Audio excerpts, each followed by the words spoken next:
এবং যশোর জেলা এবং চৌগাছা এবং ঝিকরগাছার নেতৃবৃন্দ, আমাদের জামাত ইসলামীর সম্মানিত সদস্য, সাথী সদস্য এবং আমাদের কর্মী ভাইরা এবং সম্মানিত উপস্থিতি সাংবাদিক ভাইরা এবং সুধীমণ্ডলী, আসসালামু আলাইকুম ওয়া রাহমাতুল্লাহি ওয়া বারাকাতুহু। আলহামদুলিল্লাহ রাব্বিল আলামিন।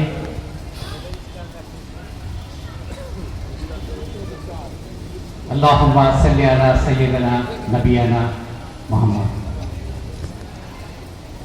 রব্বি জিদনি ইলমান, রব্বি ইশরাহ লি সাদরি ওয়া ইয়াসসির লি আমরি ওয়াহলুল উকদাতাম মিন লিসানি ইয়াফকাহু কাওলি।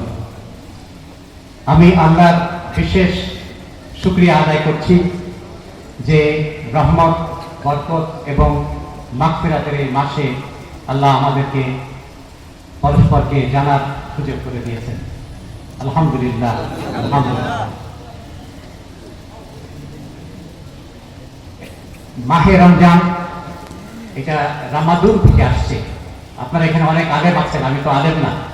আমি একটা শিক্ষা প্রতিষ্ঠানে ইসলাম কিছু শেখার সুযোগ পেয়েছি, এটার নাম বাংলাদেশ ইসলামী ছাত্র শিবির।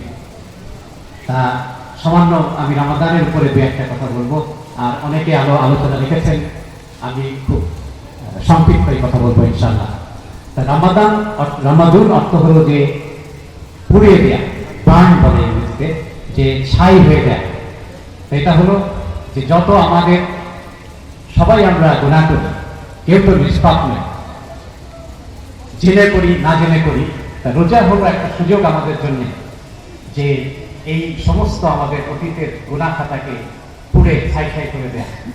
এখানে সহিহ হাদিসে আছে যে রাসূলুল্লাহ সাল্লাল্লাহু আলাইহি সাল্লাম দুই ধরনের মানুষের উপরে লানত দিচ্ছেন। এক ধরনের মানুষ হলো যারা বাবা মায়ের সেবা করার সুযোগ পেল, কিন্তু সেই সেবা করে তারা তাদের গুনাহ খাতা মাফ করে দিতে পারলো না, তাদের উপরে আল্লাহ রাসূল লানত দিচ্ছেন। আরেকটা গ্রুপকে উনি লানত দিচ্ছেন যে যাদের ভাগ্যে রোজার সুযোগ হলো, কিন্তু তারা তাদের এই গুনাহকে মাফ করে দিতে পারলো না। আল্লাহ আমাদেরকে এই দুই গ্রুপের মধ্যে না ফেলে, এই যে রোজা আমাদের এখনো আরো কিছুদিন আছে এবং আমরা রোজা করছি সবাই, যে যেন আমাদের জীবনের সমস্ত গুনাহ খাতাকে আমাদেরকে মাফ করে একেবারে নিষ্পাপ হয়ে যেন আমরা আবার জীবন আমরা শুরু করতে পারি। আমার পরম শ্রদ্ধেয় আশরাফুল আলম ভাই, উনি তো আল্লাহ রহমতে এখানে অনেক কাজ করেছেন, আপনাদের অনেক প্রিয় ভাই। ওনার সব কথার সাথে আমি একমত, একটা কথার সাথে আমি একমত হতে পারিনি। সেটা হলো উনি বলেছেন যে আমি ওনার থেকে অনেক যোগ্য প্রার্থী। এটা ঠিক না। ইসলাম এবং আল্লাহর দৃষ্টিতে মানুষের যোগ্যতার মাপকাঠি হলো তার তাকওয়া, এবং তার তাকওয়া কতটুকু এটা আল্লাহ সবচেয়ে ভালো জানেন। এবং আমার বিশ্বাস যে আমি মনে করি ওনার তাকওয়া আমার থেকে অনেক বেশি, এবং আল্লাহর কাছে উনি আমার থেকে অনেক উপরে স্থান পাবেন ইনশাআল্লাহ। আমি তো জীবনের 30 বছরে দেশে ছিলাম, আর বাকি 30 বছর তো বিদেশে থেকেছি। আল্লাহ সুযোগ দিয়েছেন দুনিয়ার 65টা দেশ ঘুরে দেখা, এবং দুনিয়ার আমেরিকা, ইংল্যান্ড এবং ইউরোপের অনেক বড় বড় জায়গাতে চিকিৎসা শাস্ত্রে ট্রেনিং নেওয়ার এবং কাজ করার সুযোগ দিয়েছেন। কিন্তু আমি জীবনের একটা বছর আপনাদের এই ঝিকরগাছা চৌগাছায় ছিলাম, সেইটা আজকে আমি বলবো খুব সংক্ষেপে। এবং এইটা যে আমার জীবনে একটা ইম্প্যাক্ট রেখেছে, এটা কিন্তু এই দুনিয়ার যেখানেই গেছি দেখেছি, এইটা কিন্তু কোনোদিন ভুলতে পারিনি। এবং আমি যখন এটা বলবো তখন এটা আমার সাথে একমত হবে। 71 সালে আমরা আমাদের পরিবারের 26 জন কলকিত থেকে হেঁটে হেঁটে খাটুরা গ্রামে এসে গেলাম। 71 সালে যুদ্ধ শুরু হওয়ার 2-3 দিন পরে খাটুরা গ্রামে আমাদের বাদশা মামা ছিলেন, আমাদের আত্মীয়। তা ওনাদের বাড়িতে একটা রুম আর একটা তখন রান্নাঘর। আমরা 26 জন, তার মধ্যে মহিলা ছিলেন মনে হয় 18 জন মতো। তা ওনারা আমাদেরকে ওই সেই বেডরুমটা ছেড়ে দিয়ে তখন নতুন বাচ্চা হয়েছে কেবল বাদশা মামা, ওনারা কিচেনে যে থাকলেন। এইটা তো ভুলে যাওয়া জীবনে কখনো সম্ভব না। বাংলায় মরার উপর খাড়া ঘা বলে একটা কথা আছে। 2 দিন পরে ডাকাত আসলো। ডাকাত এসে আমাদের সাথে যা সামান্য কিছু যা ছিল টাকা পয়সা শোনা হয় না, যেটা দিয়ে আমরা চলবো মনে করছিলাম, তখন তো কোনো ইনকাম তো নাই, চলে আসছি। ডাকাত এসে সব নিয়ে গেল। তা আমরা ছোট তখন একটু, আব্বাকে অনেকেই আপনারা চেনেন হয়তো। তা আব্বা একটু চিন্তিত, ওনাকে চিন্তিত দেখি নাই, কিন্তু আমি ছোট তখন, আমার 8 বছর বয়স, 71 সালে। তা তখন একটু চিন্তিত মনে হল। তা এই যে 5ই আগস্ট আপনারা এই 16 বছর আল্লাহ রসুলের কথা বললে জঙ্গি বলে আখ্যা দেওয়া হয়েছে, কোরআন শরীফ রাখার জন্য, নামাজ পড়ার জন্য মানুষকে হত্যা করা হয়েছে। 5ই আগস্ট কিন্তু কেউ বুঝে নাই যে এই স্বৈরাচার, যাকে একটা 40 সাল পর্যন্ত থাকার ব্যাপারে কত রকম প্ল্যান করে ফেলছে। এটা তো আল্লাহ সেই একটা বিরাট মুজিজা যে তাকে তার সেই জগদ্দল পাথরের মতো যে দিনী কাজ এবং মুসলমানদের উপর যে চেপেছিল সেটা যে সরিয়ে নেবেন, এটা কিন্তু আমরা জানতাম না। এটা একটা আল্লাহর একটা মুজিজা, এটা কিন্তু অনেকে বলেন, কোনো হিসাবে কিন্তু এটা মেলে না। তা আমাদের কিন্তু ওই যখন সেই ডাকাতে সবকিছু নিয়ে গেল, চিন্তা করতেছি যে আজকে বাজার কি করা হবে। তখন আমাদেরকে মিজানের চাচাতো ভাই ইমদাদ ভাই, আপনার ছাত্র ছিলেন, উনি কিভাবে খবর পেয়েছেন যে আমরা আসছি, উনি এসে আমাদেরকে বল্লা গ্রামে নিয়ে গেলেন। আমি একটু ইমোশনাল হয়ে যাই। সে এটা মনে হলে যে আমরা আল্লাহর একটা মেহরবানি ছাড়া কিন্তু সেই সময় আজকে ইমদাদ ভাই আমাদেরকে সবাইকে নিয়ে গেলেন। আমরা খুবই কষ্ট ছিল যে একটা নতুন বাচ্চা হয়েছে, আমাদেরকে ঘরটা ছেড়ে দিয়েছেন। আর তারপরে তখন একটা ভাই আল্লাহ আমাকে দিলেন, মিজান। তখন তো আমরা একসাথে দিনে ক্যাটলগে পড়ি, পরে ডাক্তার হই। তা এই হলো আমার 1 বছর আমরা ছিলাম, স্বাধীনতা যখন হলো তারপরে আমরা চলে যাই যশোরে। তা এই সারা জীবনের এই একটা বছর কিন্তু, এই কষ্টের বছরটা কিন্তু আল্লাহ এই আপনাদের এলাকায় আমাদেরকে রেখেছে। এখানে এরপরে হলো 80 সালে আমার বোনের বিয়ে হলো। আমি এই 60 বছরের কাহিনী বলতে গেলে তো এখানে আপনাদের সেরি করা লাগবে। তা এই 80 সালে আমার ছোট বোনের বিয়ে হলো, তখন আকিস সাহেব বড় ছেলে শেখ মহিউদ্দিনের সাথে। তা নাভারণে গেলাম। নাভারণ তো আমার দাদি বাড়ি, অনেকে জানেন, ওখানে আমাদের এখন আমরা যাওয়া আসা করি। তা যার পরে দেখলাম যে ওই জাকাত দিচ্ছে, ওরা কয়েক গাড়ি শাড়ি, তারপরে লুঙ্গি আনা হয়েছে। তার পেছনে যে দেখি যে দালালরা এসে এগুলো আবার হাফ প্রাইসে কিনে নিয়ে যাচ্ছে। তখন আমি যে আকিস সাহেবের সাথে, প্রথমে মহিউদ্দিনের সাথে কথা বললাম। মহিউদ্দিন তো আমার ছোট বোনের জামাই, যদি আমার বয়স কম। মহিউদ্দিন ভাইয়ের সাথে কথা বললাম কি করা যায়, এই যে আপনারা দিতেছে এত টাকা, এটা তো মানুষের কোনো কাজে লাগতেছে না। তখন আব্বার সাথে পরামর্শ করলাম, সবাই মিলে আমি, মহিউদ্দিন ভাই এবং আব্বা একমত হয়ে তখন আকিস সাহেবকে যে বললাম এই যে কি করা যায়। তখন দিন শুরু করা হলো রেলগেটে, মনে আছে। তখন তো আর এই একটা বাসা ভাড়া করে সেখানে আমরা শুরু করলাম 2টা রুট। এখন তো আল্লাহর রহমতে দিন অনেক বড় হয়েছে এবং আপনারা জানেন যে গত সপ্তাহে আমরা ফ্রি হেলিকপ্টার এখানে চালু করছি। তা একটা জিনিস এখানে আমার মনে হয় যে আজকে বিলাতে আল্লাহর রহমতে আল্লাহ মেহেরবানি, যে আগে তো ডাক্তারদেরকে একটা লেভেলের উপরে যেতে দিত না, কিন্তু আমাদেরকে আল্লাহ অনেক উপরে নিয়ে গেছেন, যার উপরে আর ডাক্তারি লাইনে যাওয়ার সুযোগ নেই ওই দেশে। আজকে মানুষ ইন্ডিয়াতে চিকিৎসা করতে যায়, মানুষ সিঙ্গাপুর যায়, থাইল্যান্ডে চিকিৎসা করতে যায়। এরা কিন্তু সব আমাদের কাছে এসে ট্রেনিং নিয়ে যায়, এদেরকে আমরা ট্রেনিং দিয়ে দিই বিলাতে। তারপরে এরা কিন্তু এসে এই দেশে চিকিৎসা দিচ্ছে, আর সেখানে আমাদের দেশের মানুষ হাজার হাজার কোটি টাকা সেখানে যায় খরচ করছে।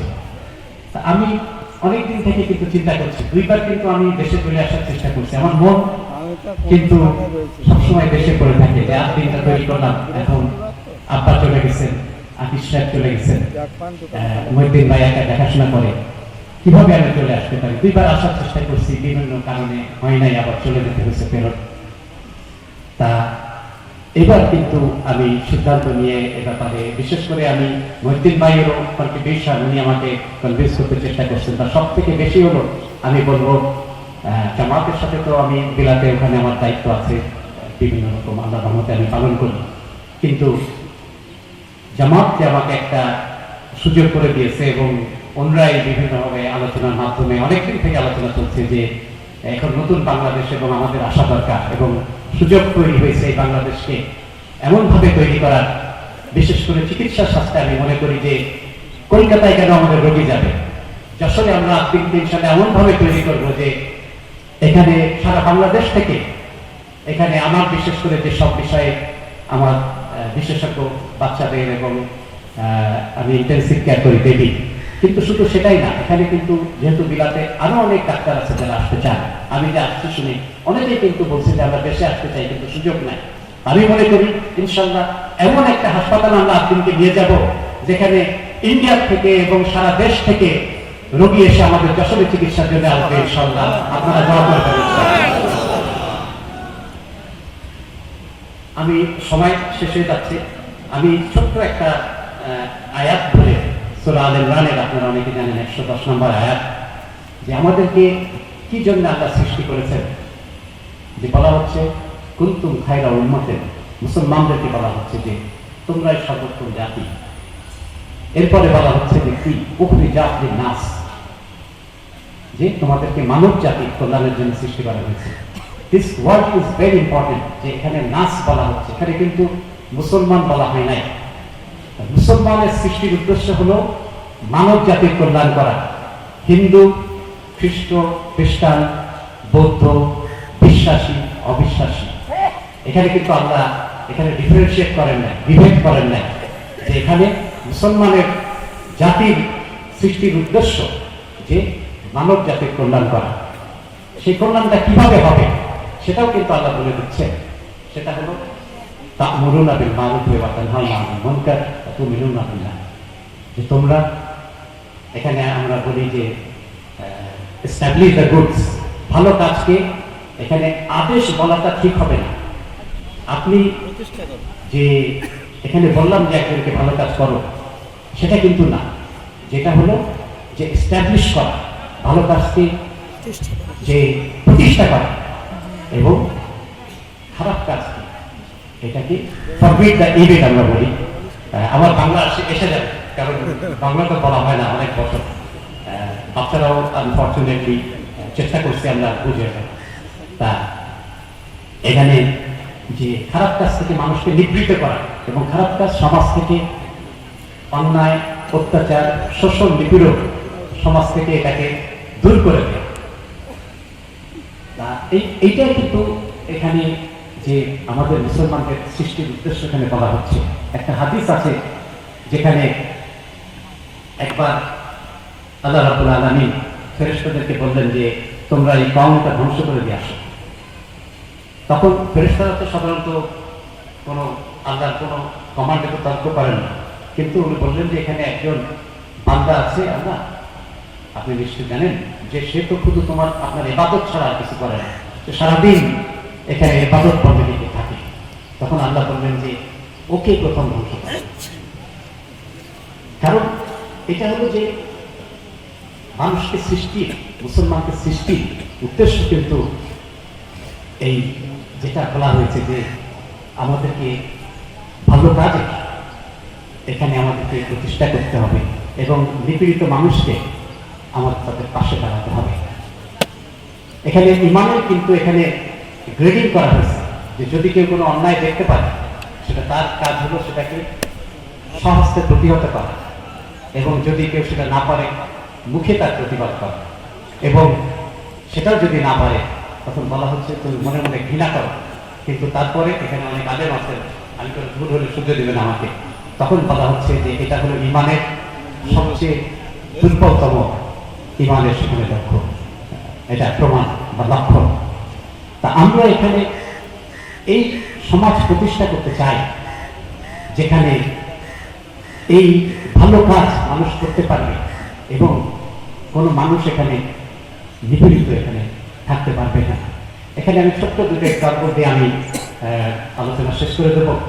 এটা হলো যে মানুষকে কিন্তু ইসলাম যে সম্মান দিয়েছে, সেই সম্মান কিন্তু অন্য কোনো ধর্ম এবং ওয়েস্টার্ন সিভিলাইজেশন আমরা বলি, সেখানে কিন্তু মানুষ দেয় নাই। এখানে কিন্তু একজনের ছেলে যে রাজা হয়ে যাবে তা কিন্তু না।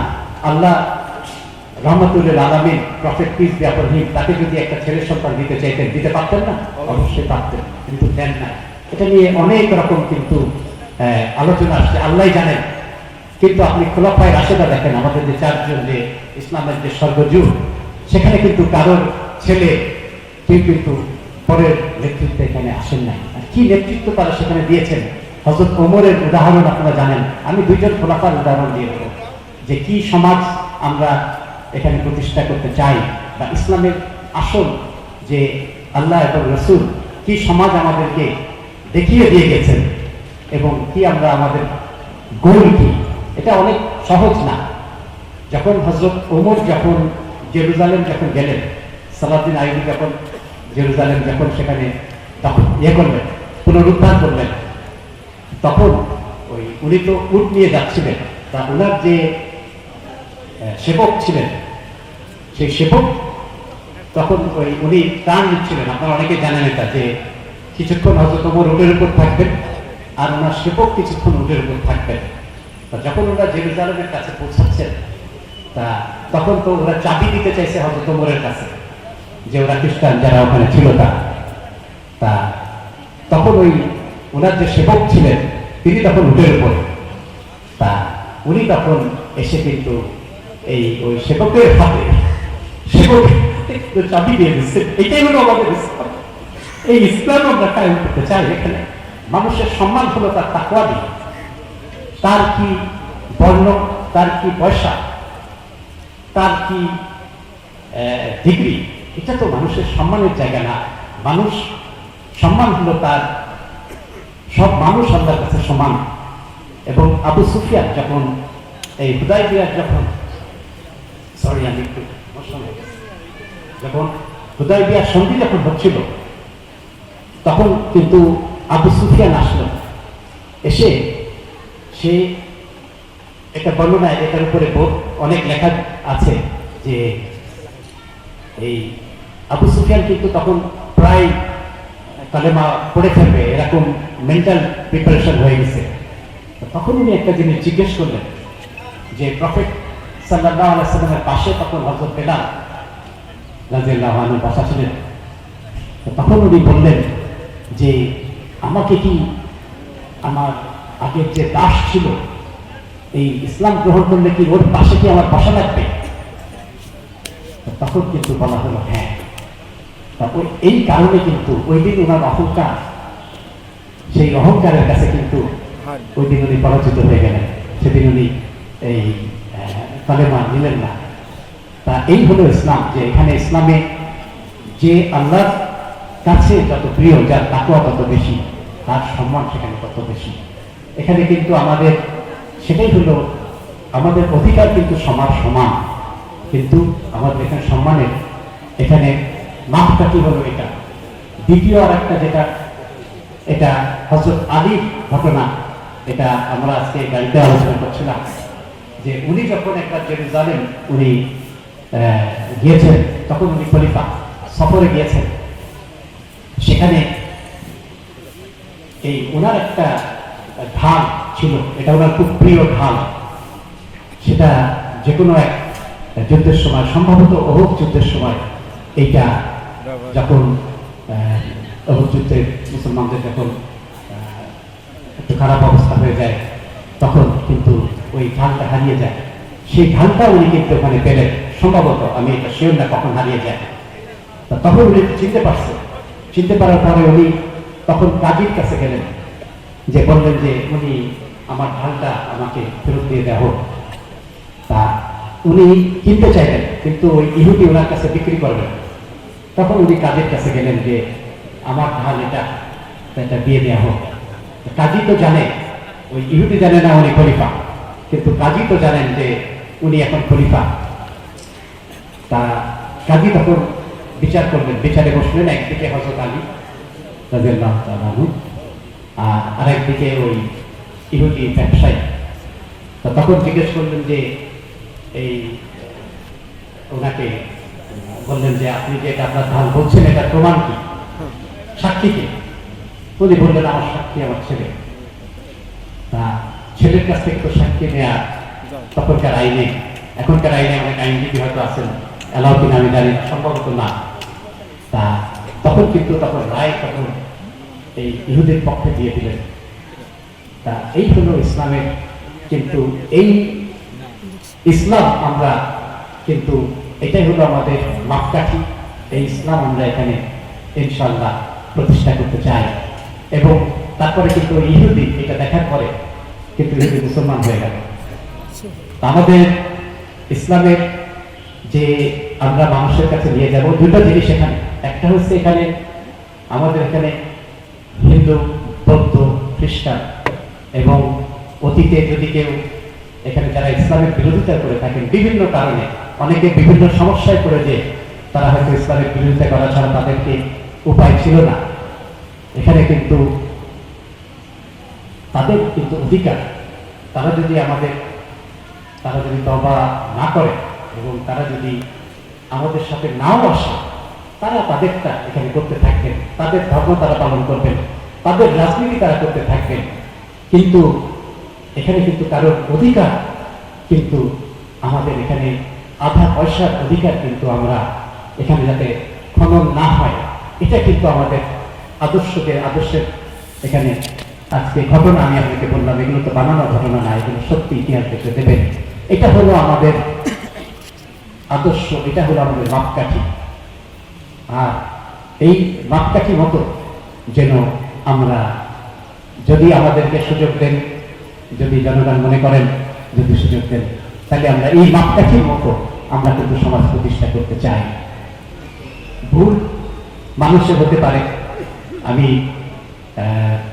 তো অনেকদিন বাইরে থেকেছি, যদিও দেশের সাথে সবসময় যোগাযোগ ছিল, সবসময় আসা যাওয়া করেছি। আরেকটা জিনিস আমি বলবো যে কোনো সময়, হ্যাঁ আমি শেষ করে দিচ্ছি, যদি যে কোনো সময় আমার পক্ষ থেকে যে কোনো ভুল যদি কোনো সময় হয়ে যায়, এখানে একজন মুমিনের জন্য আয়নার স্বরূপ, এটা অত্যন্ত সহিহ হাদিস। যে কোনো ভুল আপনারা আমাকে এখানে পাবেন। অনেকে আছে ইলেকশনের আগে আসে, তারপরে আবার পরের ইলেকশনের আগে দেখা হয় না, আমাকে এরকম না। আমি ইনশাল্লাহ এখানে আমাকে পাবেন এবং যে কোনো সময় আমাকে, আমার ঠিকানা তো আপনি হয়তো এখানেও ঠিকানা হবে চৌগাছা, জীবনগাছায়। যে কোনো সময় আমি সবচেয়ে খুশি হব, কৃতজ্ঞ হব যে কোনো ভুল যদি আপনারা আমাকে ধরিয়ে দেন, যাতে আমি শুতে যেতে পারি। আর দোয়া করবেন আমার জন্য। আর আমার শুদ্ধ সামর্থ্যে আল্লাহ যদি সুযোগ দেন, আমি আমার এখানে মনোনীত পাশ করি বা না করি, আমি এখানে আছি এবং আমার সাধ্য মতো চিকিৎসা হিসাবে আর যে কোনো হিসাবে ইনশাল্লাহ আমি আপনাদের সাথে থাকবো। আমিন ওয়া আলহামদুলিল্লাহি রাব্বিল আলামিন। আসসালামু আলাইকুম ওয়া রাহমাতুল্লাহ।